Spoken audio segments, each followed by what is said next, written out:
이 오찬 모임은 102분간 이어졌다고 합니다. 어떤 말이 오갔을까요? 이 자리에 참석했던 정의당의 이정미 대표 연결해서 이야기 들어보겠습니다. 여보세요. 네, 안녕하세요. 예, 이정미입니다. 안녕하세요, 대표님. 오늘 분위기 어땠어요? 글쎄요. 제가 오전까지만 해도 홍준표 대표까지 이제 5당이 다 모이는 완전체 동이다. 이런 말씀을 드리고 또 기대를 갖고 갔는데 네. 사실 그 이번 대북 특사가 가지고 온 결과가 예상을 상당히 뛰어넘는 그런 네네. 결론들 아니었습니까? 네네. 그래서 어떻게 해서 이렇게 진전된 안이 나왔는지 굉장히 궁금한 것도 많이 있었고 네. 이것을 앞으로 발전시켜 나가기 위해서 어떤 협력이 필요한지 이런 의견을 좀 교환하는 그런 자리이기를 기대했습니다. 네. 그런데 우리 홍준표 대표님께서 이미 이제 오전에 뭐 국가보안법 문의도 하셨고 네. 이 대북 특사단의 합의 과정과 결과에 대해서 이미 부정적인 시각과 결론을 갖고 그 부분에 대해서 이렇게 질문이 계속 이어졌습니다. 그래서 다른 대표님들이 충분히 얘기를 할 좀 시간을 갖지를 못했고요. 마치 이제 그래요? 그 정부를 향해서 국정감사장 같은 그런 분위기였습니다. 그래서 잠깐만요, 대표님. 그런 좀 그 감을 잡아야 될 것 같은데 사례 하나만 좀 얘기해 주세요. 홍준표 대표가 어떤 걸 그렇게 크게 문제 삼은 거예요? 그러니까 뭐 예를 들어서 맨 처음 이야기가 네. 어떻게 시작이 됐냐, 누가 먼저 제안했냐, 그 과정에서 그 다음은 무엇이었냐, 이런 아주 그 디테일한 과정 하나하나에 대해서 계속 질문을 이어가시는 거죠. 그건 주로 기자들의 질문인데. 네, 그래서 아니 우리가 좀 이 과정의 의미를 어떻게 해석해야 되고 이 부분에서 그 우리에게 주어진 과제는 뭐고 정치권 안에서는 어떤 노력이 필요한지 이런 토론이 좀 되어야 그렇죠, 하는데 그렇죠. 그런 토론이 굉장히 진행될 수 없는 분위기였습니다. 그런 점이 굉장히 안타까웠습니다. 그 대표님을 포함한 다른 그 대표님들은 거의 말씀을 못 하신 거예요, 그러면?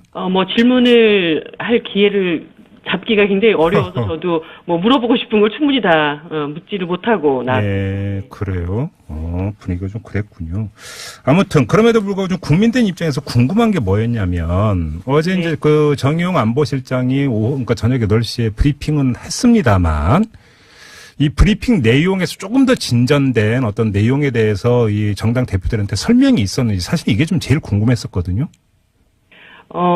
뭐 전체적인 큰 틀에서는 네. 어저께 브리핑된 내용에서 뭐 보고가 국민들에게 아주 결정적인 것인데 되지 않았다든가 이런 것은 없었습니다. 네, 네. 다만 이제 그 4월 달에 예정돼 있는 그 군사훈련, 한미 합동 군사훈련에 대해서 네. 북한 측에서 어저께는 명시적으로 그것이 이제 브리핑은 되지 않았는데 일정하게 그것이 군사훈련이 이루어질 수밖에 없다라고 하는 것에 대해서는 양해한다라는 그런 네네. 의사를 전해왔다는 것, 이것을 좀 저희들이 분명히 확인할 수 있었던 게 있었고요. 예. 그 다음에 이제 뭐 어떻게 하다 보니 홍준표 대표님의 질문 속에서 좀 세세한 과정들에 대한 얘기들이 되다 보니까 뭐 예를 들어서 제3국에서 별도의 어떤 비밀회담이 있었는가, 네. 그런 것은 없었다라든가, 뭐, 그 다음에 우리가 이제 뭐, 지난 그 남북 합의 과정 때문에 된 얘기긴 하지만, 네. 이번 합의를 통해서 우리가 북한에 어떤 대가를 지불하기로 했냐, 그런 것은 절대 없다. 뭐, 이런 몇 가지 것들을 확인하는 과정이 있었습니다. 아무튼 그 홍준표 대표는 꼬치꼬치 캐 물었고, 자, 그러면 정의용 안보실장이나 문재인 대통령은 그런 캐 묻는 거에 대해서 그러니까 답변을 다 해 주신 거고요. 네, 뭐 어쨌든 답변을 통해서 뭐 의구심이 있다면 그것을 털고 그 다음에 협력할 것은 같이 해나가자라고 하는 그런 뜻이지 않았을까 그런 생각이 듭니다. 그래요. 아무튼 근데 그러니까 우리가 이제 흔히 다른 건 몰라도 안보 문제에 대해서만큼은 초당적 협력 체제가 필요하다 이런 얘기 이제 다들 하잖아요. 네. 그래서 오늘의 이 5차 모임이 좀 그러니까 이런 초당적 협력 체제를 구축하기 위한 이 정서적 공감을 좀 형성하는 자리가 됐으면 좋겠다라고 바라는 국민들이 참 많았을 텐데. 네. 이런 자리에는 그럼 좀 미흡했다 이런 평가신가요? 제가 아무래도 이제 모두 발언을 통해서 우리가 작년부터 계속 여야정 협의체를 얘기를 해왔는데 이것이 잘 구성이 되지 않았지 않습니까? 네네. 이제 국정 전반을 다 다루는 여야정 협의체는 불가능하다 하더라도 지금 굉장히 중요한 시기에 이제 뭐 남북 대화를 뛰어넘어서 북미 대화와 다자간 외교라고 하는 예. 굉장히 우리 한반도로서는 중요한 고비를 지나가고 있는 시기다. 네. 그렇기 때문에 뭐 그 위대한 평화 외교는 위대한 협치가 뒷받침돼야 된다는 그 원칙을 가지고 이 문제만큼은 우리가 좀 그 한반도 평화를 만들기 위한 과정에서의 예. 여야정 협의체를 운영해 나갔으면 좋겠다. 제가 다시 제안을 드렸고 예. 대통령께서도 그 문제에 대해서 다시 입장을 확인을 해주셨습니다. 예. 홍준표 대표께 이 말씀을 드리고 다음번에 다시 만날 때 자리에 오시겠냐 예. 말씀을 드렸더니 예. 좀 더 생각해 보시겠다고 했습니다. 확답은 안 했습니까, 그러면? 예, 확답은 안 하셨는데 제가 또 뭐 다른 경로를 통해서도 예. 계속 그 대표님께 이런 논의들은 지속적으로 함께 머리 맞대고 해나가는 것이 바람직하다라는 그런 그러게요. 설득을 드리고 싶습니다. 그러게요. 그럼 여야정 협의체가 만들어진다면 소통이 더 활발해지니까 네. 불필요한 정쟁은 더 줄어들 수 있을 것 같긴 한데요. 그렇습니다. 그리고 참 언론 보도를 탄 게 있는데 이때 아마 그 대표님이 도착하시기 전인지 잘 모르겠는데 네. 먼저 도착한 홍준표 대표가 임종석 비서실장에게 안희정 전 충남지사 건을 물어보고 이랬다. 공작 이런 비슷한 취지로. 네. 이때 그 대표님은 그 자리에 없었던 건가요? 저쪽 맞은편에서 얘기를 하시는 거를 제가 잠깐 들었는데, 예. 아무튼 그런 얘기가 있었습니다. 근데 저는 사실, 지금 이 미투 운동이 벌어지는 과정에 가장 경계해야 될 네. 그것이라고 봅니다. 이 미투에서 어떤 그 여성 피해자들이 정말 자신의 삶을 걸고 굉장히 이후에 사회적으로 고립될 것에 대한 그런 두려움을 감수하고서라도 이 일을 얘기하지 않으면 안 되는 이런 상황들을 만들어가고 있는 것을 이 남성 중심의 정치판 안에서 그 여성 피해가 음모의 도구로 호명된다라는 것 자체를 저는 정말 이해할 수가 없고 그래서는 안 된다. 이거는 피해자들을 두 번 죽이는 일이라는 생각이 듭니다. 그런 점에서 오늘같이 굉장히 중요한 자리에 공당의 대표께서 농담처럼 그렇게 얘기를 하시는 것에 대해서는 저는 정말 홍준표 대표님께 정말 앞으로 그러시지 않기를 경고를 드리고 싶습니다. 이야기 나온 김에 자연스럽게 그 얘기로 좀 넘어가서 몇 개 좀 질문을 드릴게요. 지금 그 대표님께서 제기하신 문제는 미투 운동을 바라보는 정치권의 태도를 지금 말씀을 하신 거잖아요. 네. 근데 그 전에 정치권에서 벌어졌던 일들에 대한 자기 고백 내지 조사가 있어야 된다라는 요구가 계속 빗발치고 있지 않습니까? 네. 어떻게 해야 될까요, 이 문제? 제가 사실은 서지영 검사의 폭로가 있은 그 다음 날 국민들을 향해서 기자회견을 했습니다. 이게 저기서 무슨 문제가 있으니 저 집단이 문제다. 이렇게 서로 손가락질을 하는 것이 아니라 이거는 우리 사회에 굉장히 만연되어 있는 문제이기 때문에 자기 집단 내부로부터의 성찰과 반성이 있어야 한다. 그리고 그 점에서 정의당의 자기 고백, 우리 안에서도 굉장히 부족하고 문제가 됐던 점들을 국민들께 말씀드렸고 이 문제를 해결해 나가기 위해서 정말 뼈를 깎는 노력을 하겠다는 약속을 드렸습니다. 지금은 모두 다가 일단 그런 태도로부터 시작해야 되지 않는가.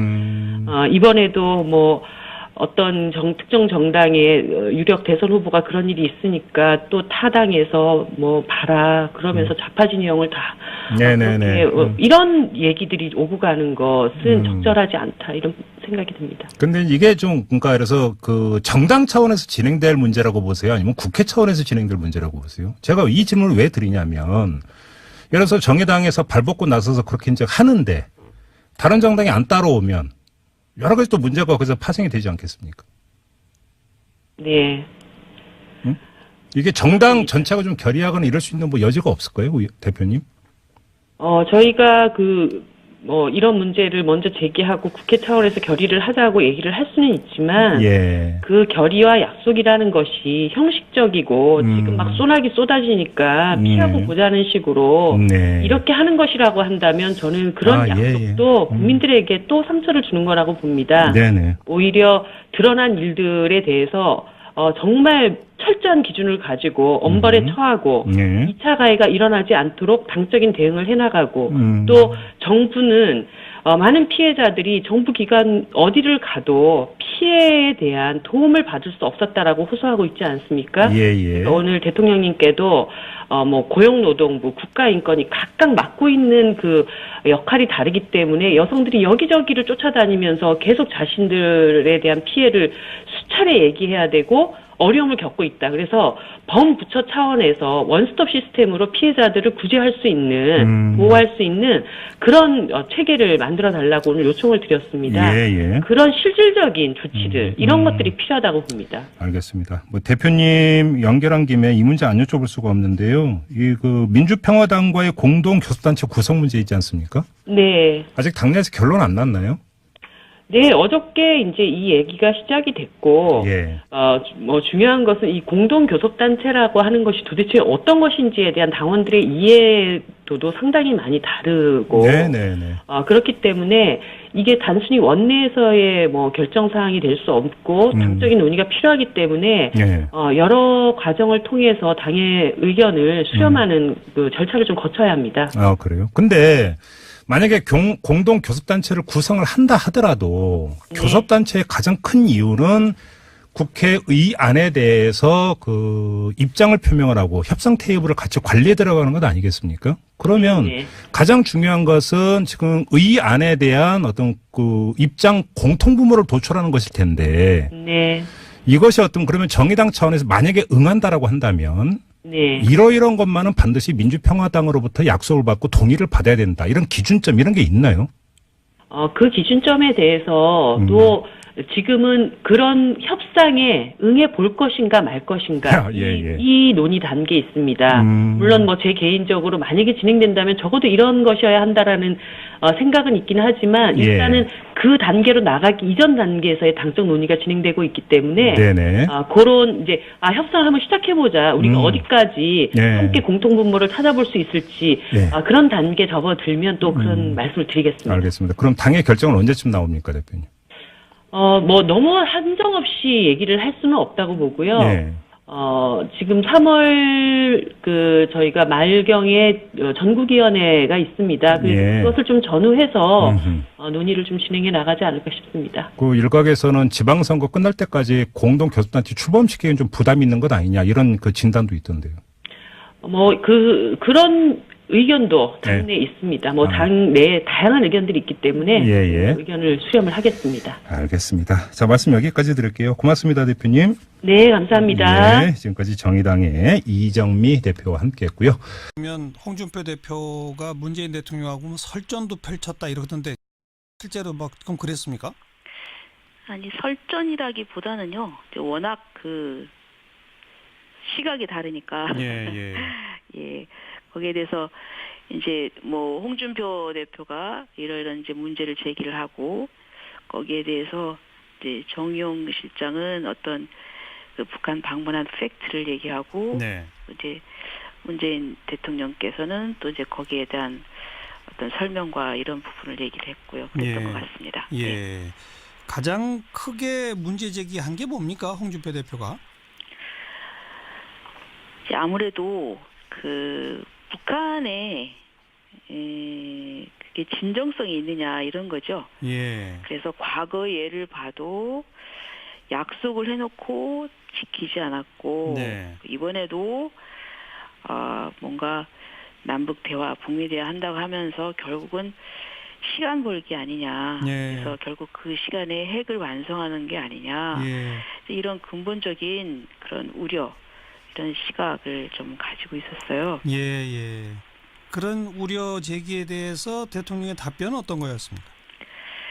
이제 대통령은 이제 그런 우려는 그거는 이해를 하고, 그거는 이제 당연히 할 수 있는 이제 의문의 제기라고 보고 그러나 대화를 그런 것 때문에 대화 자체를 안 한다고 하면은 아무것도 할 수 없는 것이다. 그래서 이제 지금은 시작이니까 그리고 그게 어떤 결과가 나올지 그거는 확신이나 뭐 장담할 수는 없지만 그러나 이게 굉장히 좋은 기회니 이 기회를 이용해서 대화는 시작해야 될 거 아니냐.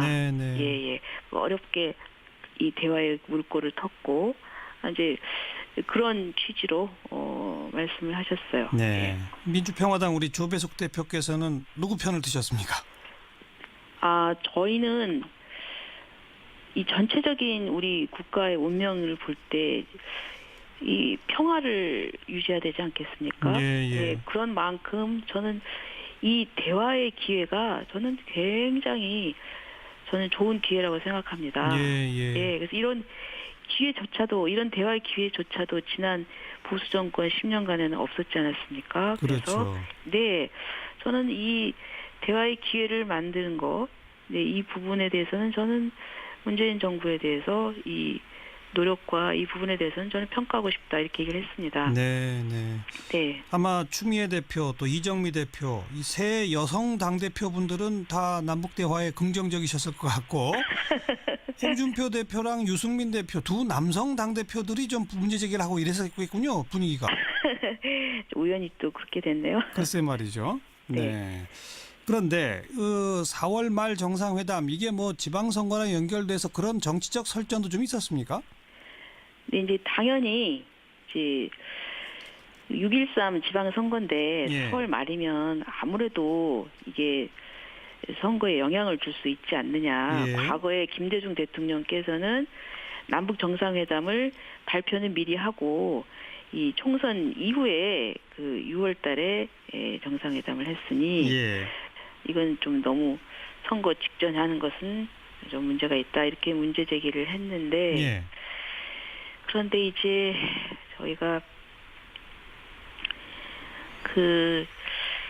일단 이제 이런 대화의 물꼬를 텄고 그리고 이 또 북미 대화 문제도 있고 그래서 이거를 또 무작정 그걸 고려해서 시기를 이렇게 좀 너무 여유 있게 가져갈 건 아니라는 생각이 좀 들었습니다. 그래서 저희들은 이제 선거는 선거고 이건 저는 이 선거를 핑계로 이걸 좀 미룰 수는 없다고 생각합니다. 선거는 선거대로 돌파를 해야 되지 않겠습니까? 그냥 뭐 북핵 문제 해결을 위한 남북 정상회담 그게 이제 핵심이겠습니다만은 그 밖에 예를 들어서 뭐 이산가족 상봉 문제라든지 개성공단 재가동이라든지 뭐 이런 의제들도 좀 등장을 했나요? 이산가족 상봉 이 부분은 그 얘기가 안 됐고요. 그 개성공단 그 부분은 제가 이제 모두 발언해서 얘기를 했고. 그리고 그거는 이렇게 의제로 되지는 못했습니다. 워낙 저희들이 이 부분에 대해서 진지한 이 논의를 했기 때문에 다른 의제까지 가기가 좀 어려웠어요. 북미 대화가 뭐 어떻게 될 것 같다더라라고 하는 그 대통령의 무슨 언급 같은 건 없었습니까? 다시 한번 말씀해 주시겠습니까? 이 북미 대화가 앞으로 어떻게 되느냐가 초미의 관심사잖아요. 네네. 거기에 대해서 혹시 대통령이 어떤 언급 없었습니까? 거기에 대해서는 언급이 없었고 사실 이제 저도 조금 정의용 실장한테 이제 그거를 질문을 했거든요. 지금 이제 그 북한이 지금 북미 대화를 지금 이제 중요하게 생각하고 있지 않습니까? 그러니까요. 그런데 북미 대화를 하려면 미국이 무슨 조건을 조건을 제시했다고 생각을 합니다. 그래서 미국이 그것이 충족이 되지 않으면 절대 대화에 응하지 않았을 거거든요. 그래서 그것이 무언가 그랬는데 뭔가 있는 것 같아요. 그런데 그거는 이제 미국에 가서 그 얘기를 한 다음에 이제 그거는 공개될 사항이라 알겠습니다. 아직 그런 그 대목을 함께 좀 꼭 지켜봐야 되겠네요. 굉장히 중요한 부분이죠. 그렇죠. 그래서 오늘 여기까지 말씀드릴게요.